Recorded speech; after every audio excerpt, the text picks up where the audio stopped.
आता बघणार आहोत पुणे जिल्ह्यातल्या काही महत्त्वाच्या 9 बातम्या। वनाज ते रामवाडी मेट्रो मार्गावरील येरवडा मेट्रो स्थानकाचं काम पूर्ण। आज हे स्थानक सुरू होणार। मेट्रो स्थानकांप्रमाणेच आता इथून सुद्धा प्रवाशांना मेट्रोमध्ये बसता येणार।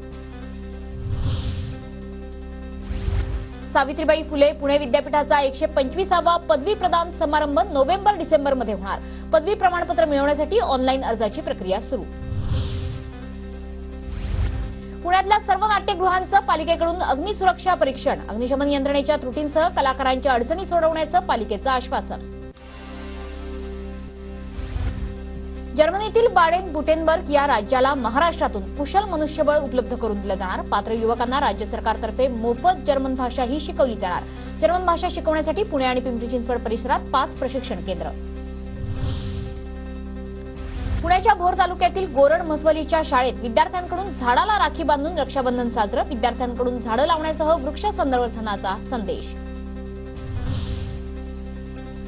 पुण्याच्या भोरमध्ये 22,000 महिलांच्या खात्यावर मुख्यमंत्री माझी लाडकी बहीण योजनेचे 3,000 रुपये जमा। 7,200 महिलांच्या बँक खात्याशी आधार नंबर लिंक नसल्यानं पैसे पुढील टप्प्यात जमा होणार। पुण्यात ड्रग्ज खरेदी करणाऱ्या 119 जणांपैकी 70 जणांपर्यंत पोहोचण्यात पोलिसांना यश। काही जण उच्च शिक्षित आणि आयटी कंपनीत काम करणारे तर पोलिसांकडून 70 जणांचं समुपदेशन केलं जाणार। पुण्याच्या भोर तालुक्यातील विसगाव खोऱ्यात रानडुकरांचा उच्छाद। भुईमुग सोयाबीनसह खरीप हंगामातील पिकांचीही नासधूस।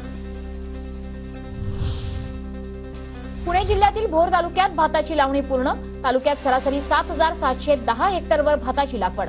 उत्पादन जास्त मिळण्याची शेतकऱ्यांना आशा।